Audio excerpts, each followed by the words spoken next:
Αυτό το άρμα μου αρέσει πάρα πολύ, το έλεγα και χτες. Είναι εξόχως καρναβαλικό, είναι καινούριο. Είναι ιστορία του βοβού κινηματογράφου. Είναι πάρα πολύ ωραίο. Είναι φανταστικό.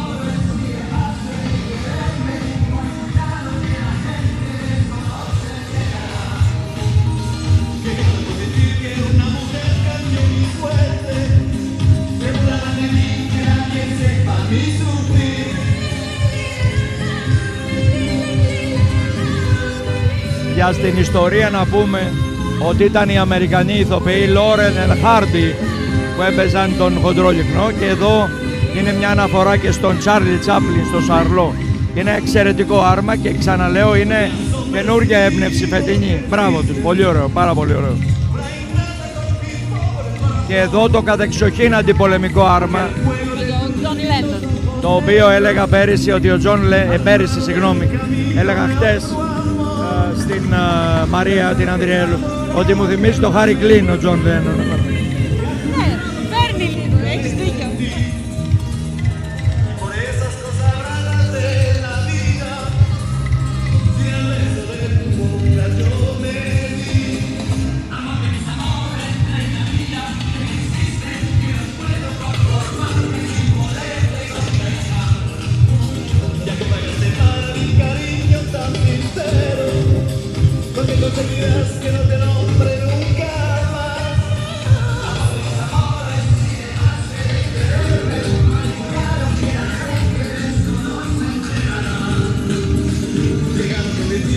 Να πούμε ότι είναι 15 τα άρματα του Δήμου, εκτός των πληρωμάτων, και θα παρελάσουν και αυτά του καρναβαλιού των μικρών.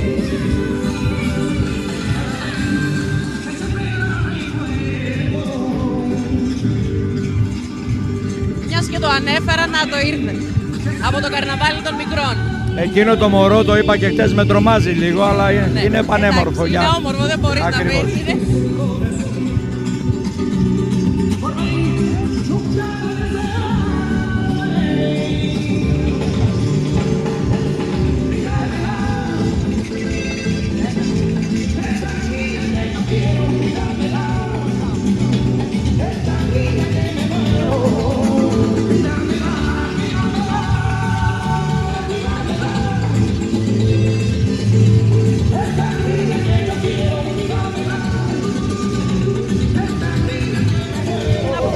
Μας έχουμε και τη Minoan Live, The Italian Way.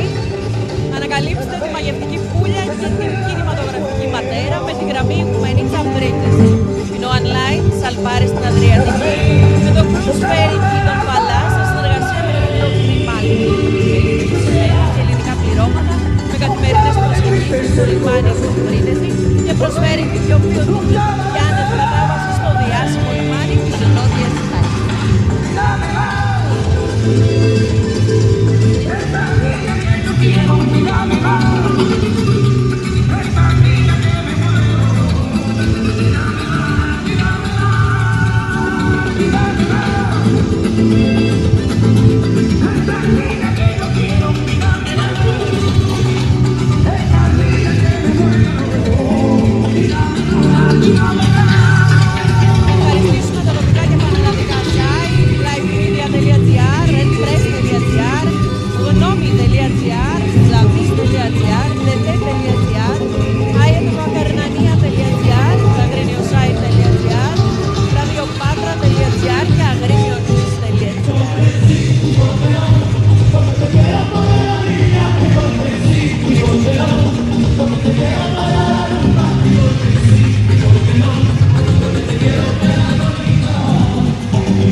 Μόλις τελειώνει η παρέλαση,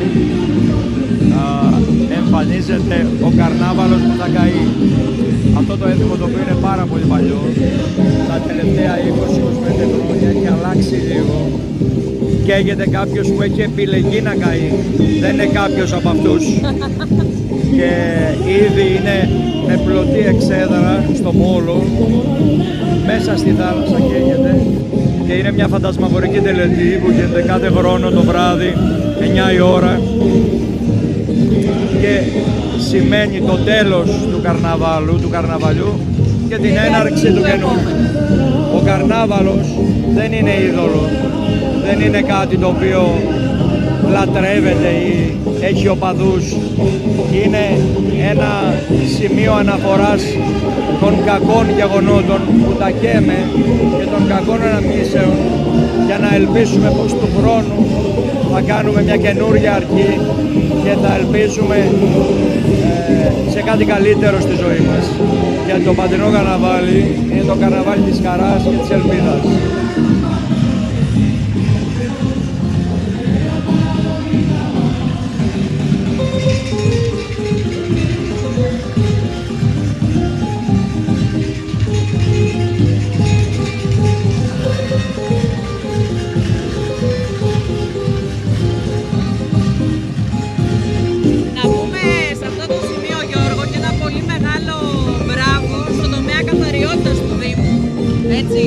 Που εργάζονται νυχθημερών, δηλαδή και μετά τη λήξη της παρέλασης και της θεσινής, ώστε να είναι όλα στην εντέλεια για όλες τις εκδηλώσεις.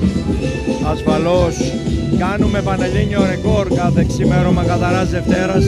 Δεν πιστεύει κανείς ότι μετά από τόσο κόσμο η πόλη είναι καθαρή. Είναι άθλος, και να προσθέσω εγώ, και χωρίς πλεονάζον προσωπικό, με έλλειψη προσωπικού, παρόλα αυτά κάνουν άθλο τα παιδιά, μπράβο τους.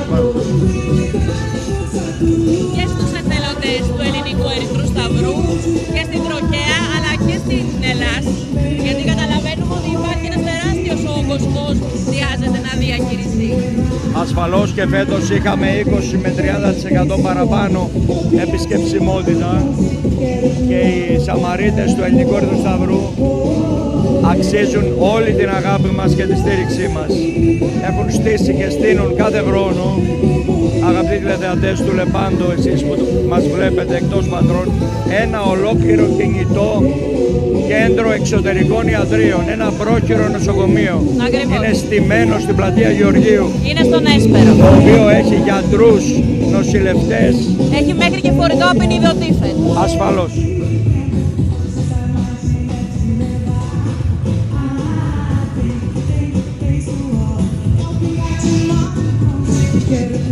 Είδαμε άλλωστε ότι στην Πάτρα κατέφθαναν λεωφορεία ανά 5 λεπτά. Φαντάζομαι ότι αυτό μόνο στο κτέλ Αχαΐας.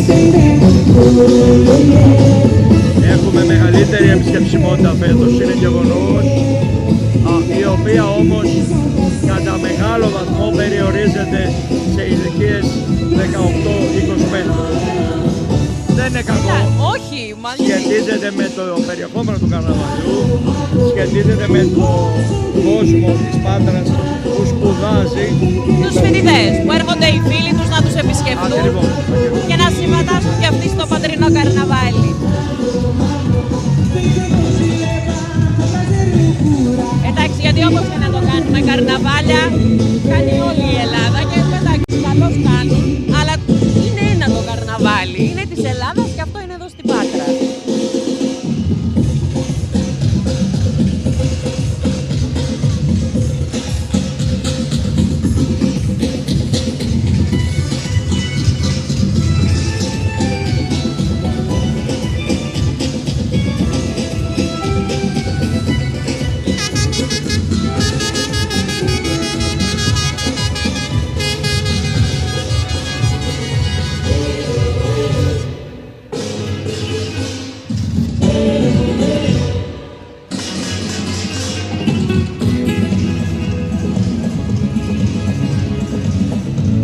Αξίζει να πούμε για την ιστορία και για τους τηλεθεατές ότι το 1979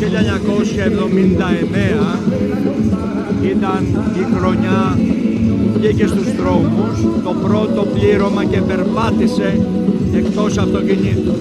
Μέχρι τότε ο κρυμμένος θησαυρός ήταν την προηγούμενη Κυριακή και αφορούσε τα 5 άτομα που χωράει ένα αυτοκίνητο μεταφυσμένο. Εξού και η λέξη πλήρωμα.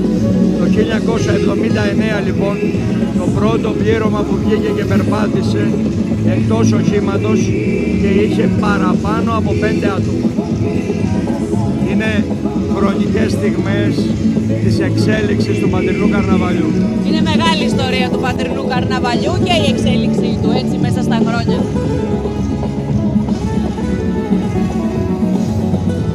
με απατάει η μνήμη μου, ήταν ένα πλήρωμα που ονομαζόντουσαν τα ανθρωπάκια του Γαΐτη.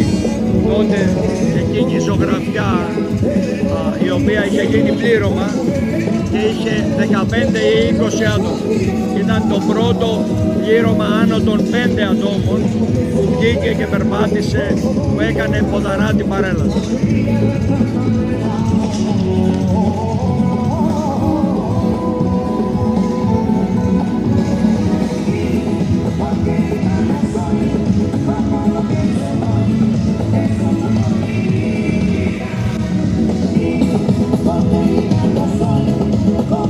Μαζί μας έχουμε και τα Coffee Island, εκεί όπου μπορείτε να απολαύσετε τον καλύτερο καφέ της πόλης σε ένα από τα 31 καταστήματα.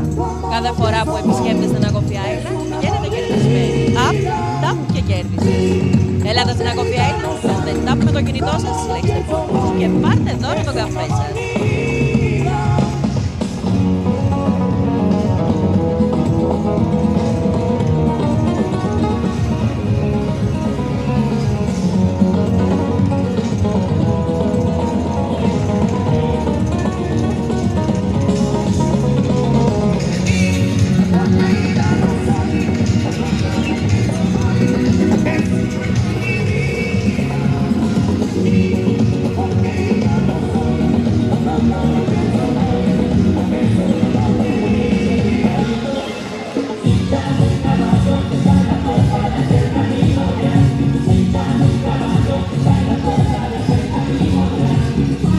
Μετά τα άρματα, κυρίες και κύριοι, αγαπητοί τηλεθεατές του Λεπάντο, του περιφερειακού καναλιού, θα ξεκινήσουν τα πληρώματα.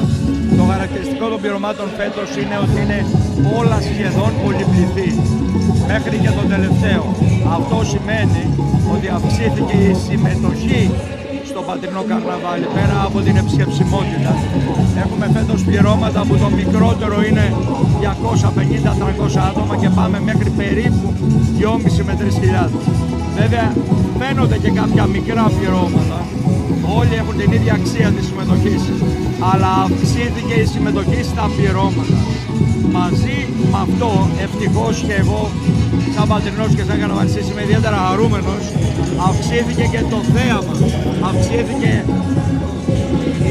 η σχεδίαση, τα κοστούμια, περισσότερα χρώματα, καλύτερα υφάσματα, νέες ιδέες. Σημαίνει ότι το καρναβάλι αναγεννιέται σιγά σιγά μέσα από το ίδιο του το θέμα και αυτό είναι πάρα πολύ σημαντικό. Το είπα και στη χθεσινοβράδυνη μετάδοση, το επαναλαμβάνω. Η μεγαλύτερη χαρά που πήρα φέτος σαν πατρινός είναι που βλέπω αναβάθμιση ιδεών, στολών, κουστούμιών και σε πάρα πολύ μεγάλο αριθμό.